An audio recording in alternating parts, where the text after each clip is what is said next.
প্রভু জগন্নাথ দেবের মহিমার কথা যতই শোনা যায়, যতই জানা যায়, ভক্ত মনে ততই ভক্তির জাগরণ হয়। ভগবান দর্শনের আকুলতা ব্যাকুলতা ততই বেড়ে যায়। মন ছুটে যেতে চায় শ্রীক্ষেত্র পুরীতে প্রভুর দর্শনের জন্য। শ্রীক্ষেত্র পুরীতে শীতের শুরুতে প্রভু জগন্নাথ দেবের এক বিশেষ উৎসব পালিত হয়, যা অরুণ ষষ্ঠী নামে পরিচিত। ধর্ম প্ল্যানেটের আজকের উপস্থাপনায় জানব কি এই অরুণ ষষ্ঠী উৎসব, কিভাবে পালিত হয় এই উৎসব। তাই ভিডিওটি সম্পূর্ণ দেখার অনুরোধ রইল। ধর্ম প্ল্যানেটে আপনাকে সুস্বাগতম। ধর্ম প্ল্যানেটের এমনই সনাতন ধর্ম সম্বন্ধীয় বিভিন্ন ভিডিওর নোটিফিকেশান সবার প্রথমে পেতে ধর্ম প্ল্যানেট চ্যানেলটিকে সাবস্ক্রাইব করে পাশে থাকা বেল আইকনটিকে ক্লিক করে যেতে ভুলবেন না। যদি ভিডিওটি ভালো লাগে তাহলে অবশ্যই লাইক করবেন এবং অনেক অনেক শেয়ার করে সকলকে জানার সুযোগ করে দেবেন। তাহলে চলুন ধর্ম প্ল্যানেটের আজকের উপস্থাপনায় শ্রীক্ষেত্র পুরীতে জগন্নাথ দেবের অরুণ ষষ্ঠী উৎসব সম্পর্কে জেনে নেই। শ্রীক্ষেত্র পুরীতে শীতের শুরুতে একটি উৎসব পালিত হয়, যার নাম অরুণ ষষ্ঠী, যেটি নির্দেশ করে যে এই দিন থেকে ভগবান শ্রী জগন্নাথ দেব, বলদেব ও সুভদ্রা মহারানীকে শীত বস্ত্র পরানো হবে। এই নির্দিষ্ট দিনটি হল অগ্রহায়ণ মাসের শুক্লপক্ষের চতুর্থী তিথি। অর্থাৎ এই অগ্রহায়ণ মাসের শুক্লপক্ষের চতুর্থী তিথি থেকে ভগবান শ্রী জগন্নাথ দেব, শ্রী বলভদ্র ও সুভদ্রা মহারানীকে শীত বস্ত্র পরানো আরম্ভ করা হয়। এই অরুণ ষষ্ঠীকে ঘিরে প্রভু জগন্নাথ দেবের একটি সুন্দর লীলা কাহিনী রয়েছে, এখন সেটিই শুনব। ব্রজে যিনি বৃষভানু মহারাজ রূপে বিখ্যাত ছিলেন, অর্থাৎ শ্রীমতী রাধা ঠাকুরানীর পিতা, তিনি পুণ্ডরিক বিদ্যানিধি মহাশয় রূপে আবির্ভূত হয়েছেন। প্রসিদ্ধ প্রাণকৃষ্ণ গঙ্গোপাধ্যায়ের পৌত্র শিবরাম গঙ্গোপাধ্যায়ের তৃতীয় পুত্র, যিনি বরেন্দ্র রাজের রাজপণ্ডিত রূপে কর্মরত ছিলেন। তিনি বিদ্যানিধির পিতা বানেশ্বর পণ্ডিত, মতান্তরে যার নাম শুক্লাম্বর, এবং তার মাতা হচ্ছেন পরম ধর্ম অনুরাগী পতিব্রতা গঙ্গা দেবী। চট্টগ্রামের হাটহাজারী থানার মেখলা গ্রামে আনুমানিক 1485 সালে মাঘ মাসে শ্রী পঞ্চমীর পবিত্র তিথিতে মহীয়সী গঙ্গা দেবী এক তেজদীপ্ত দিব্য পুত্র সন্তান প্রসব করেন। পুত্রের নাম রাখা হল পুণ্ডরিক। শ্রীল বৃন্দাবন দাস ঠাকুর চৈতন্য ভাগবতে বর্ণনা করেছেন, চাটি গ্রামে জন্ম বিপ্র পরম পণ্ডিত, পরম স্বধর্ম সর্বলোক অপেক্ষিত, কৃষ্ণ ভক্তি সিন্ধু মাঝে ভাসে নিরন্তর, অশ্রু কম্প পুলক বেষ্টিত কলেবর, গঙ্গা স্নান না করেন পাদস্পর্শ ভয়ে, গঙ্গা দর্শন করে নিশার সময়ে।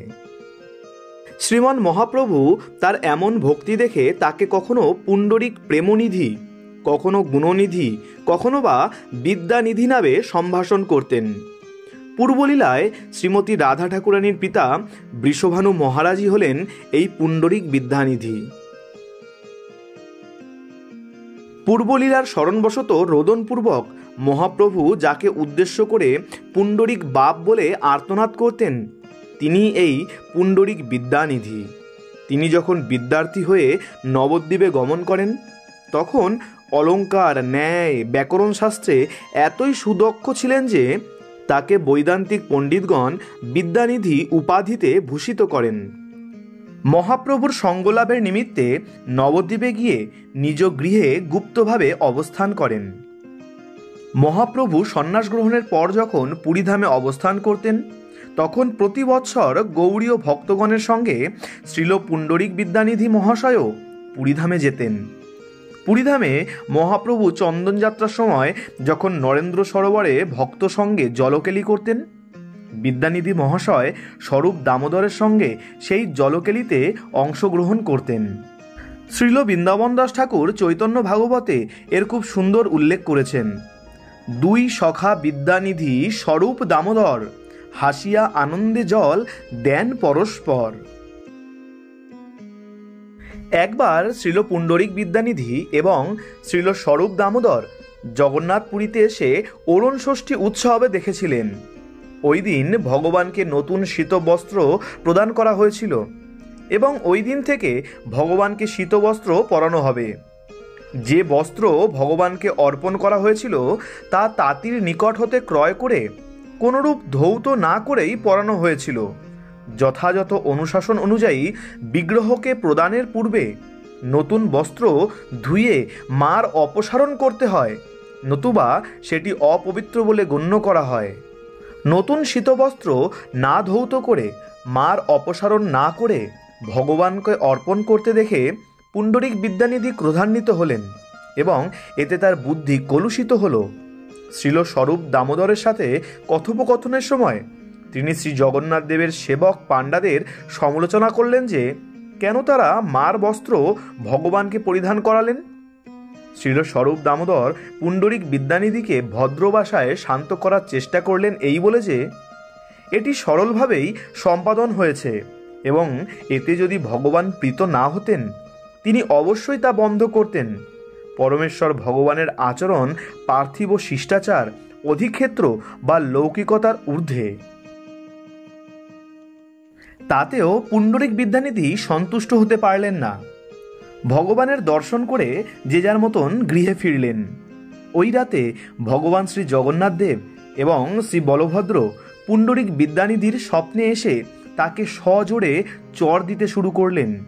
তার সেবকদের সেবাদান প্রক্রিয়ার সমালোচনা করার শাস্তি প্রদান করতে লাগলেন। এই শাস্তিদান প্রায় 48 মিনিট ধরে চলেছিল। চৈতন্য চরিতামৃতে এর খুব সুন্দর উল্লেখ পাওয়া যায়। সেখানে বলা হয়েছে, সেই রাতে জগন্নাথ ও বলাই আসিয়া দুই ভাই চরান্তারে হাসিয়া হাসিয়া গাল ফুলিল আচার্য অন্তরে উল্লাস বিস্তারি বর্ণিয়াছেন বৃন্দাবন দাস। এরপর পুণ্ডরিক বিদ্যানিধি তাদের নিকট ক্ষমা ভিক্ষা চাইলেন এবং ভগবান কৃপাপূর্ণ দৃষ্টিতে তার দিকে তাকিয়ে মন্দিরে প্রত্যাবর্তন করলেন। হাঁটতে হাঁটতে পুণ্ডরিক বিদ্যানিধি অনুভব করলেন যে তার মুখ স্ফীত হয়ে গেছে, অর্থাৎ মুখ ফুলে উঠেছে এবং ভগবানের হস্তছাপ তার গালে বিঁধে গেছে। তিনি বুঝতে পারলেন যে এটি তার প্রতি ভগবানের শুদ্ধ কৃপা এবং এরপর তার স্ফীত মুখমণ্ডল দর্শন করে তিনি নিজেই পরমানন্দে হাসতে লাগলেন। এই শাস্তি প্রদানের মাধ্যমে জগন্নাথ দেব জড়বুদ্ধি সম্পন্ন স্মার্তদের তার সেবকদের আচরণের নিন্দা করার দুর্বুদ্ধির নিরসন করেছেন। ভগবান তার প্রিয় ভক্তদেরই এই প্রকার কৃপা করেন। পুণ্ডরিক বিদ্যানিধি স্বরূপ দামোদরকে এই ঘটনার কথা বিস্তারে জানালেন। এই মাহাত্ম্য চৈতন্য ভাগবতের অন্তখণ্ড 10ম অধ্যায়ে সবিস্তারে বর্ণিত হয়েছে। শ্রীল বৃন্দাবন দাস ঠাকুর তার চৈতন্য ভাগবতের উপসংহারে বলেছেন, এ ভক্তের নাম লইয়া গৌরাঙ্গ ঈশ্বর পুণ্ডরিক বাপ বলি কান্দেন বিস্তর। পুণ্ডরিক বিদ্যানিধি চরিত্র শুনিলে অবশ্য তাহার কৃষ্ণ পাদ পদ্ম মিলে। সুতরাং অরুণ ষষ্ঠী হল নতুন শীত বস্ত্র পরিধানের দিন, যেদিন থেকে প্রভু জগন্নাথ দেব, বলদেব ও সুভদ্রা মহারানীকে শীত বস্ত্র পরানো শুরু করা হয় এবং এই হল অরুণ ষষ্ঠী সংক্রান্ত ভগবান জগন্নাথ দেবের সেই মধুর লীলা। অরুণ ষষ্ঠীর শ্রী জগন্নাথ দেবের এই লীলার মধ্য দিয়ে আমরা বুঝতে পারি যে ভগবান জগন্নাথ দেব তার সেবকদের কাছ থেকে নিজ ইচ্ছা অনুযায়ী সেবা গ্রহণ করে। জগন্নাথ দেবের সেবকদের সেবা নিয়ে মনে কখনো কোনো সংশয় রাখতে নাই। জগন্নাথ দেব তার সেবকদের কাছ থেকে তিনি নিজ ইচ্ছা অনুযায়ী সেবা গ্রহণ করেন। আর যদি কোনো সেবকের কোনো সেবা তার মনোমতো না হয় তাহলে স্বয়ং জগন্নাথ দেব আদেশ দিয়ে সেই সেবা বন্ধ করিয়ে দেন। অরুণ ষষ্ঠী সম্পর্কিত ধর্ম প্ল্যানেটের আজকের এই ভিডিওটি কেমন লাগলো তা কমেন্টে জানাতে ভুলবেন না। ভিডিওটি ভালো লাগলে অবশ্যই লাইক করুন এবং অনেক অনেক শেয়ার করে সকলকে জানার সুযোগ করে দিন। তাহলে আজকের মতো ধন্যবাদ।